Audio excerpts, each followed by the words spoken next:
Assalamualaikum warahmatullahi wabarakatuh. Hari ini kita sambung belajar tajuk berkaitan dengan bersyukur juga. Bahagian bersyukur, cara-cara bersyukur. Sebelum ini, awak semua tengok video juga. Kali ini tengok video berkaitan dengan cara bersyukur macam mana. Sambung balik. Iaitu semua murid buka muka surat, buku teks muka surat 136. Tengok 136.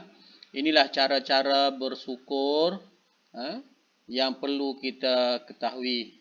Ada 3 cara bersyukur, iaitu bersyukur kepada Allah Subhanahu Wa Taala, bersyukur kepada manusia, bersyukur tentang alam sekitar.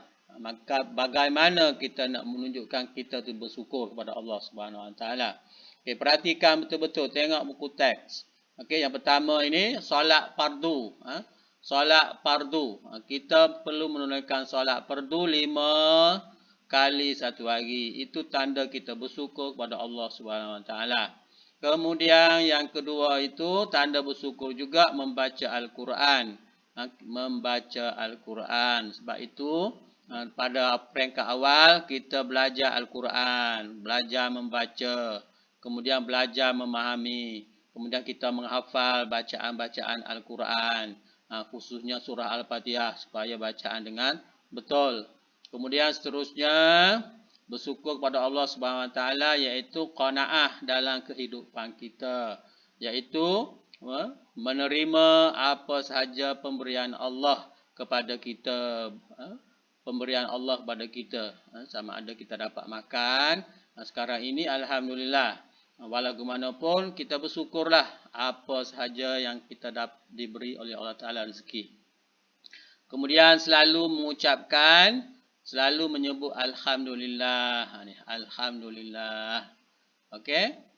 Kemudian cara bersyukur kepada manusia. Tengok di tengah tu. Gambar bersalaman. Selalu bersedekah. Bersedekah tu.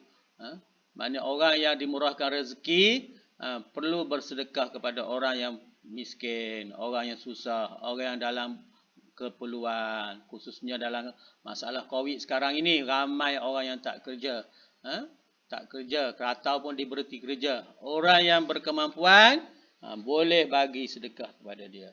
Kemudian yang kedua ni, gambar yang kedua, menghargai orang lain.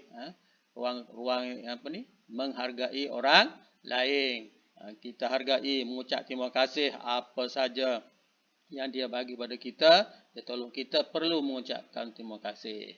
Kemudian gambar yang ketiga ni, bawah ni, itu menghindari perasaan dengki. Kita tak boleh ada perasaan dengki dalam diri kita. Kita tidak boleh merasa dengki kerana nikmat orang lain dapat, kita nak jatuhkan. Kita tak boleh ada perasaan macam itu. Kalau kita berlomba-lomba untuk nak berjaya, tidak apa.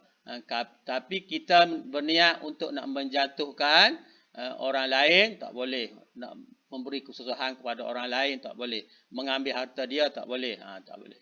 Yang boleh, kita berlomba-lomba untuk nak banyak nak dapat kebahagiaan macam orang lain, boleh. Yang seterusnya membantu orang yang memerlukan. Membantulah apa saja pertolongan dalam gambar ini, dia memimpin orang yang susah tu, yang sakit tu. Okay, manakala cara bersyukur kepada alam sekitar pula. Okey, cara sekitar ini kita perlu menjaga kebersihan, sama ada di sekolah, di rumah, di luar kawasan rumah, kita perlu menjaga kebersihan. Sebab apa? Kebersihan ni Allah sangat suka orang yang bersih. Kebersihan sebahagian daripada iman. Yang kedua, tidak membazir. Sama membazir air lah. Dalam gambar ini apa sahaja tidak boleh membazir air. Sama ada di sekolah, di rumah kita sendiri pun tak boleh membazir. Kemudian alam sekitar juga, bagaimana kita nak bersyukur? Mengurangkan pencemaran. Mengurangkan pencemaran. Kita tak boleh buang sampah merata-rata. kita kena buang sampah di tempat yang disediakan. Sama ada di rumah atau di sekolah. Kalau di rumah, di taman-taman perumahan, ada di tempat disediakan tong. Kita bubuh sampah dalam tong sampah. Sama juga di sekolah. Buang sampah dalam tong sampah. Jangan meletak sampah merata-rata. Kemudian yang seterusnya melakukan pemeliharaan. Ada di tanam pokok itu. Makna tanam pokok di sekitaran. Itu dapat mencantikkan kawasan pemandangan kita. Dan mencintai alam sekitar. Pokok ni dapat menyejukkan mata kita tengok hijau itu. Okey, itu adalah cara bersyukur. Terusnya kita pergi kepada kepentingan mengamalkan sifat bersyukur. Ada dalam buku teks ni ada berapa ni? 1, 2, 3, 4, 5, 6. 6 semua ni. Lepas ni kena baca betul-betul, ada buat latihan ni dalam buku aktiviti tu. Iaitu pertama memberi kekuatan dan ketabahan. Memberi kekuatan dan ketabahan kepada kita apabila kita mengamalkan sikap bersyukur. Yang kedua, rajin mengerjakan amal soleh. Apabila kita sentiasa rasa bersyukur, Allah bantu kita untuk kerja, untuk buat amalan-amalan yang baik, amalan soleh. Kemudian yang ketiga, tidak lalai dengan kemewahan. Allah bantu kita supaya kita tidak lalai dalam kemewahan. Sebab apa? Kita dapat rezeki, kita bagi pada orang lain yang susah.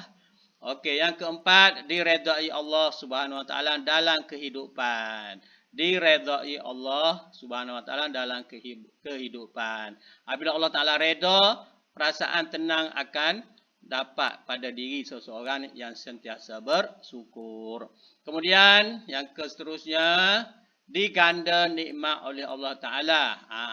Apabila kita bersyukur, banyak sebut alhamdulillah nikmat yang dapat, kemudian Allah tambah lagi. Allah gandakan lagi nikmat Allah kepada kita semua.